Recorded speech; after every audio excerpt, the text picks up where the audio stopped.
Shalom, bon matin tout le monde, bon réveil. Que le Seigneur ce matin vous bénisse, vous garde, vous protège pendant que vous allez vaquer à vos occupations. Et si aujourd'hui c'est votre anniversaire, nous voulons vous souhaiter joyeux anniversaire. Soyez bénis, soyez heureux, soyez contents, soyez conscients. Et si vous êtes seul, eh bien vous n'êtes pas vraiment seul puisque dans sa parole, Yeshua nous a dit « Je serai avec vous tous les jours jusqu'à la fin du monde ». Donc, il est là. Il est toujours là avec nous. La question qu'il faudrait toujours se poser à chaque matin, à chaque jour, à chaque moment, c'est de regarder à quel point que vous êtes conscient de cette présence dans les situations de votre vie, dans les circonstances de votre vie. À quel point sa présence, c'est ce qui vous influence dans vos décisions, dans vos actions, dans vos pensées. Nous vous demanderons toujours de continuer à prier pour le frère Michelet qui se trouve toujours dans un état précaire. Prions pour que le Seigneur puisse le relever si ainsi est sa volonté. Priez pour sa famille. N'oublions pas l'un l'autre dans nos prières. Priez pour moi, pour que le Seigneur puisse toujours me donner la force et la compréhension. Et comme dans le psaume il est dit, qu'il m'enseigne le bon sens et l'intelligence, afin que je puisse le servir quotidiennement dans la vie que je mène. Prions ensemble, toujours et encore. Et vivons effectivement dans cette vie de prière, l'un l'autre, dans l'amour, dans la fraternité, dans la compréhension que nous donne l'Esprit de Dieu. J'aimerais voir un texte ce matin avec vous dans le livre de 2 Corinthiens 6. On va lire quelques versets, du premier verset jusqu'au verset 9, jusqu'au verset 10. Je lis pour vous. Puisque nous travaillons avec Dieu, nous vous exhortons à ne pas recevoir la grâce de Dieu en vain. Car il dit, au temps favorable, je t'ai exaucé. Au jour du salut, je t'ai secouru. Voici maintenant le temps favorable. Voici maintenant le temps du salut. Nous ne donnons aucun sujet de scandale en quoi que ce soit,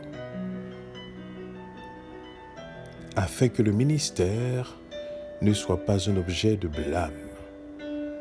Mais nous nous rendons à tous égards recommandables comme serviteurs de Dieu, par beaucoup de patience dans les tribulations, dans les calamités, dans les détresses, sous les coups, dans les prisons, dans les troubles, dans les travaux, dans les veilles, dans les jeûnes, par la pureté, par la connaissance, par la longanimité, par la bonté, par un esprit saint, par une charité sincère, par la parole de vérité, par la patience, par la puissance de Dieu, car les armes offensives et défensives de la justice, par les armes offensives et défensives de la justice, au milieu de la gloire et de l'ignominie, au milieu de la mauvaise et de la bonne réputation, étant regardé comme imposteur, quoique véridique, comme inconnu, quoique bien connu, comme mourant, et voici nous vivons, comme châtiés, quoique non mis à mort, comme attristés, et nous sommes toujours joyeux, comme pauvres, et nous enrichissons plusieurs, comme n'ayant rien, et nous possédons toutes choses.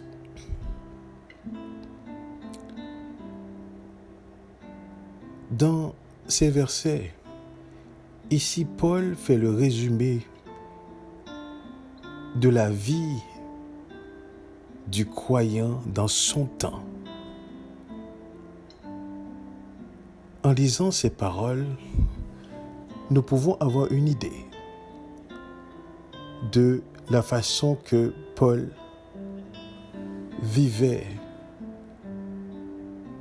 et comment ses compagnons de service vivaient aussi.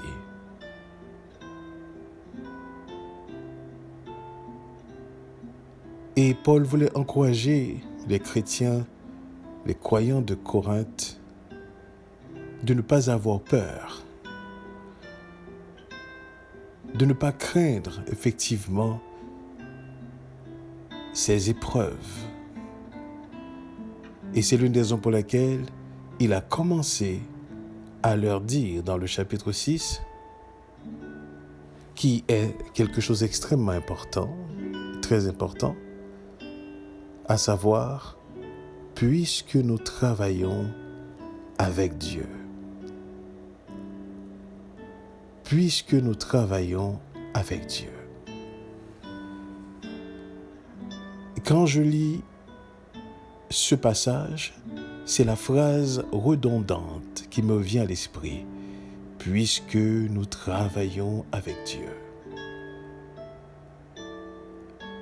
Alors, la grâce de Dieu ne doit pas être en vain dans notre vie.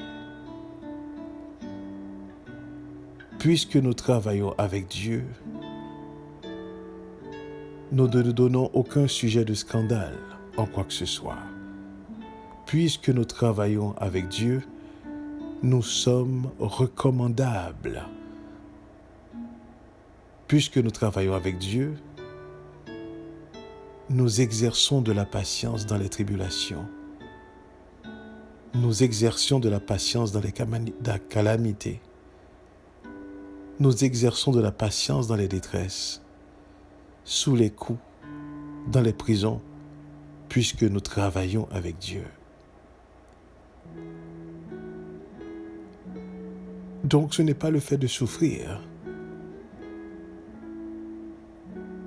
Ce n'est pas le fait tout simplement d'avoir des épreuves. Mais c'est d'abord puisque nous travaillons avec Dieu. Et c'est l'exemple que Paul voulait faire sortir ici dans ce chapitre. Parce que nous travaillons avec Dieu, les choses que nous sommes en train de vivre, même quand les autres les voient différemment, ce n'est pas ainsi notre perception. C'est l'une des raisons pour lesquelles que je comprends que pour Paul, dans son temps, avec ses compagnons, la présence de Dieu était incontournable, puisque nous travaillons avec Dieu ensemble. Et lorsque j'ai regardé le mot que Paul a utilisé pour expliquer effectivement avec Dieu, c'est un mot grec qui est sunergio, qui signifie travailler ensemble, qui signifie aider dans le travail, qui signifie être associé dans le labeur, agir ensemble, assister. C'est ce que ce mot signifie, puisque nous travaillons avec Dieu. Maintenant, qu'est-ce qui arrive lorsque nous travaillons avec Dieu? Nous vivons dans un monde ou est-ce que le travail que nous faisons est contraire au courant du monde? C'est ce qui produit effectivement cette friction, c'est ce qui produit ces luttes, ces combats. Parce que le travail que Dieu fait en nous et avec nous est un travail contraire du monde, de ce système dans lequel nous nous trouvons. Voilà pourquoi, pour Paul, il dit, on est considéré.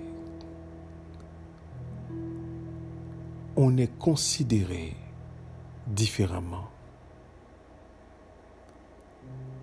Mais par conséquent, puisque nous travaillons avec Dieu, eh bien, par sa présence, nous avons la pureté. Par sa présence, nous avons la connaissance. Par sa présence, nous avons la longanimité. Par sa présence, nous avons la bonté. Par sa présence, nous avons un Esprit Saint. Par sa présence, nous avons l'amour sincère. Par sa présence, nous demeurons dans la vérité. Par sa présence, nous avons sa puissance. Par sa présence, nous avons les armes offensives et défensives de la justice. C'est ce que Paul voulait faire ressortir dans ce passage.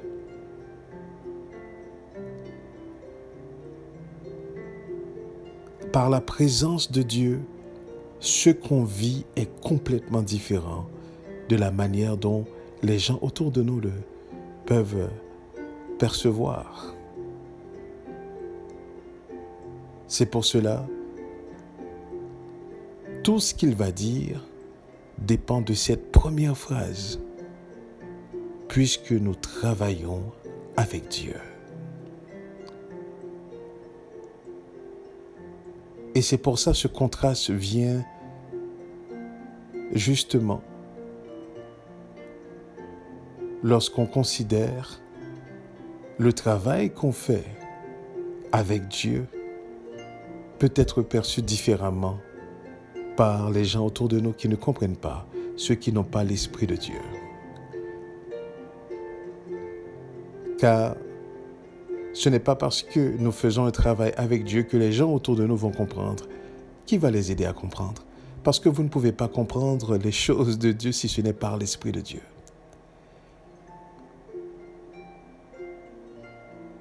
Néanmoins, le fruit de ce travail consiste en une lumière dans nos comportements, dans nos attitudes, dans notre façon de penser, de concevoir, ce qui interpelle effectivement le monde autour de nous. Parce que nous exposons effectivement ces gens à la vérité. Nous les exposons à la parole de Dieu, à ce qui est vrai. Pour un temps soit peu, on peut être regardé comme un imposteur, disait Paul. Mais on est vrai, quoique véridique. On peut être regardé comme inconnu. Mais disait Paul, lui, il était connu en rapport au travail qu'il faisait. Comme mourant, mais nous vivons. Comme châtiés, mais non mis à mort. Comme attristés, nous sommes toujours joyeux. Comme pauvres, mais nous enrichissons plusieurs. Comme n'ayant rien, et nous possédons toutes choses. Donc, ces deux visions juste à poser. Une vision où est-ce qu'on est regardé comme rien, et une autre vision où est-ce que nous sommes tout en Yeshua.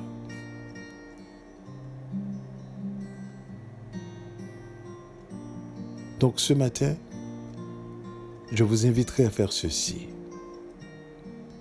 à regarder à travers la vie que nous menons, à regarder à travers la vie de tous les jours. Et nous posons cette question, en nous posant cette question, travaillons-nous avec Dieu? Parce que c'est ce qui fera toute la différence. Dans les souffrances, dans les épreuves, dans les difficultés, dans les incompréhensions, dans les trahisons, dans les rejets. C'est ce qui fera toute la différence. Car si nous travaillons avec Dieu pendant que nous sommes en train de vivre des situations, alors là, c'est différent, puisque Dieu est là.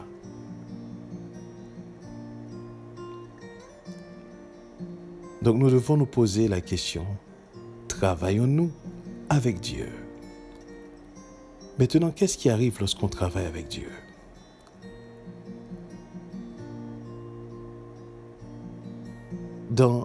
À partir du verset 6, Paul manifeste qu'est-ce qui arrive lorsque nous ne prenons pas la grâce de Dieu en vain et qu'il est avec nous. Disait-il, nous nous rendons à tous égards recommandables comme serviteurs de Dieu lorsque nous travaillons avec Dieu. Comment? Par la pureté, par la connaissance, par la longanimité, par la bonté, par un esprit saint, par une charité sincère, un amour sincère, par la parole de vérité, par la puissance de Dieu, par les armes offensives et défensives de la justice. Voilà ce que disait Paul. Et voici ce qui doit sortir lorsque nous travaillons avec Dieu. Quotidiennement, c'est ce qui arrive. Cette purification dans notre vie. Cette connaissance que nous avons. Pas une connaissance pour meubler notre tête, mais cette connaissance transformatrice. La patience qu'on exerce, la bonté qui émane de notre cœur, un esprit saint sanctifié, mis à part, et un amour sincère l'un pour l'autre. Par la parole de vérité, comme disait la parole, le roi Kodesh nous conduit dans toute la vérité. Par la puissance de Dieu dans notre vie. Par les armes offensives et défensives de la justice. Pas la justice qu'on veut exercer, mais la justice qui émane de Dieu lui-même, puisque nous avons le caractère de Dieu. Étant régénérés, nous avons le caractère de Dieu. Donc la justice que nous tendons à rendre, c'est une justice qui vient de Dieu lui-même. En un mot, notre vision est influencée, est communiquée par l'Esprit. Et c'est cette vision qui vient de Dieu. Notre justice est communiquée par l'Esprit. Cette justice qui provient de Dieu. L'amour qu'on exerce, c'est un amour qui provient de Dieu par son esprit. Puisque nous travaillons avec Dieu, nous ne pouvons pas voir les choses de la même façon.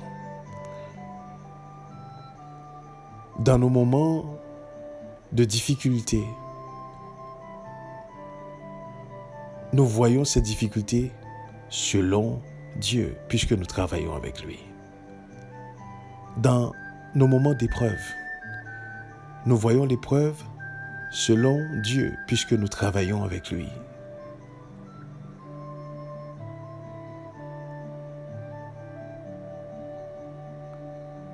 Et ça fait toute la différence lorsque nous prenons conscience que nous travaillons avec Dieu. Et c'est ce que Paul veut faire sortir dans ce verset. Et puisque nous travaillons avec Dieu, nous ne pouvons prendre sa grâce en vain. C'est-à-dire, il ne peut ne pas avoir de résultat. S'il n'y a pas de résultat, il y a un problème. Parce que sa présence, sa parole produisent justement du résultat. Il est impossible qu'il n'y ait pas de résultat lorsque nous travaillons avec Dieu.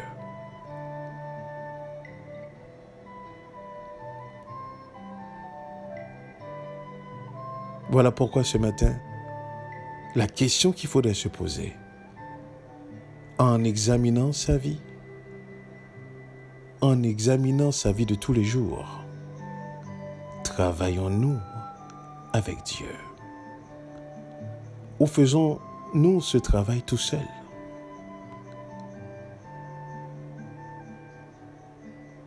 Nos aspirations sont-elles des aspirations provenant de l'Esprit de Dieu?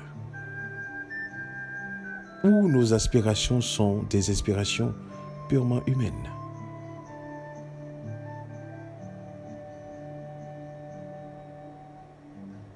Le travail efficace se fait avec Dieu.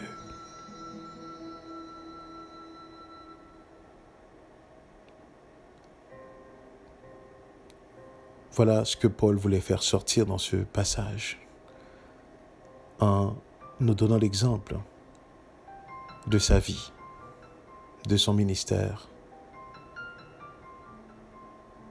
de son vécu. Et en dépit de toutes choses, puisqu'il travaillait avec Dieu, il était capable effectivement d'endurer ces choses, d'endurer avec beaucoup de patience les tribulations, les calamités, les détresses, les coups, les prisons, les troubles. Dans n'importe quelle situation, il travaillait avec Dieu. Peu importe l'épreuve, il travaillait avec Dieu. Il ne pouvait se déroger des regards de Dieu. Il avait les yeux fixés sur Yeshua en tout temps et en toutes circonstances. Voilà pourquoi dans le livre de 2 Corinthiens 7 au verset 1, Paul maintenant va dire « Ayant donc de telles promesses », cette promesse de nous séparer du monde, cette promesse de vivre selon Dieu, selon l'Esprit de Dieu, cette promesse d'exercer, de vivre, de marcher avec Dieu. Et comme à partir du verset 17 dans ce même chapitre 6, Paul dit, c'est pourquoi sortez du milieu d'eux et séparez-vous, dit le Seigneur. Ne touchez pas à ce qui est impur et je vous accueillerai. Je serai pour vous un père et vous serez pour moi des fils et des filles, dit le Seigneur Tout-Puissant. Pour continuer au chapitre 7, toujours dans le livre de 2 Corinthiens, Paul ajoute ceci. Ayant donc de telles promesses, bien-aimés, purifions-nous de toute souillure, de la chair et de l'esprit. Donc ici, il s'agit de l'esprit humain, en achevant notre sanctification dans la crainte de Dieu.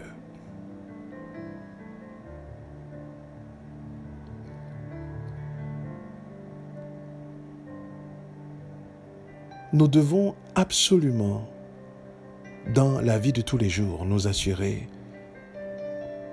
que le Seigneur est avec nous. Et ce qui est extraordinaire, c'est qu'il nous a déjà promis qu'il sera là avec nous. Puisqu'il a dit dans sa parole, je serai avec vous tous les jours jusqu'à la fin du monde. C'est pour ça qu'il faut prendre conscience, est-ce que nous, dans nos démarches, dans nos plans, dans notre vie, dans nos projets, dans nos planifications. Tenons-nous compte de lui-même, de sa présence.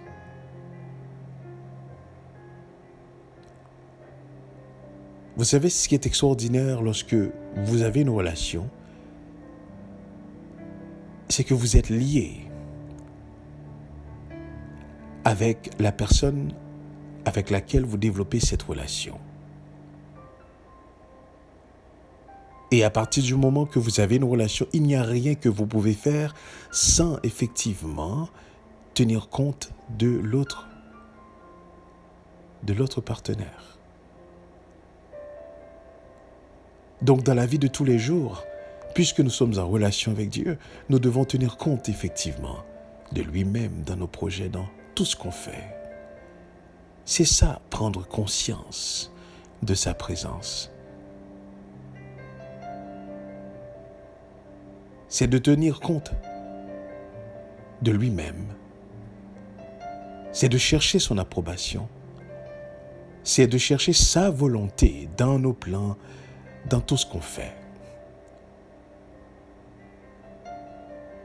Ayant donc de telles promesses, bien-aimés, purifions-nous de toute souillure de la chair et de l'esprit, en achevant notre sanctification dans la crainte de Dieu.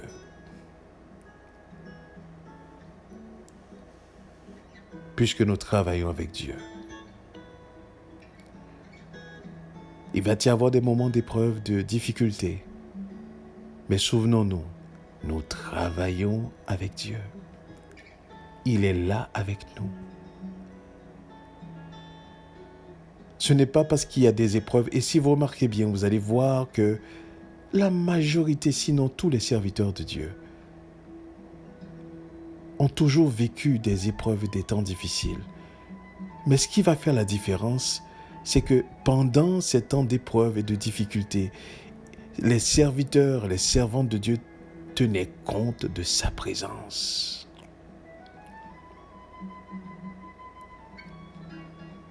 Et ça fait toute la différence lorsque nous tenons compte de la présence de Dieu dans les moments difficiles.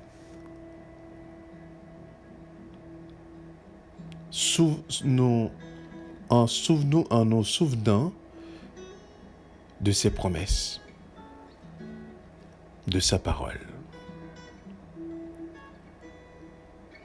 Voilà ce qui fait la différence lorsque nous travaillons avec Dieu. Et puisque nous travaillons avec Dieu, il doit y avoir des fruits. Il doit y avoir un résultat. Et ce résultat n'est que pour sa gloire. Il est glorifié à travers le résultat de notre vie, peu importe ce qui se passe. Peu importe ce qui se passe, quand nous travaillons avec lui, quand il travaille avec nous, nous sommes dans cette symbiose, eh bien, il y a un résultat. Et souvent, c'est ce résultat que vont voir les gens autour de nous-mêmes. C'est cette transformation que les gens vont constater autour de nous-mêmes. Ils vont voir le résultat. Mais le travail qui se fait, c'est un travail quotidien avec l'Esprit de Dieu.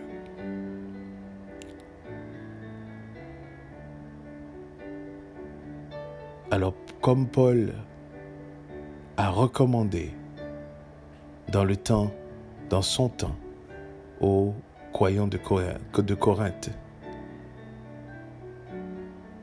de ne pas travailler sans Dieu, mais il faut travailler avec Dieu. Et quand on travaille avec Dieu, il y a un résultat. Et parmi tout ce qui va être vécu, il ne faut pas avoir ni crainte ni peur, puisque nous travaillons avec Dieu. Et parce que nous travaillons avec Dieu, il va y avoir un résultat. Alors que ce matin, nous puissions nous examiner et nous poser la question: Travaillons-nous avec Dieu ou travaillons-nous sans Dieu? Mais souvenez-vous, travailler avec Dieu, ça fait toute la différence. Que le Seigneur nous bénisse. Restons conscients de sa présence. Amen. Amen.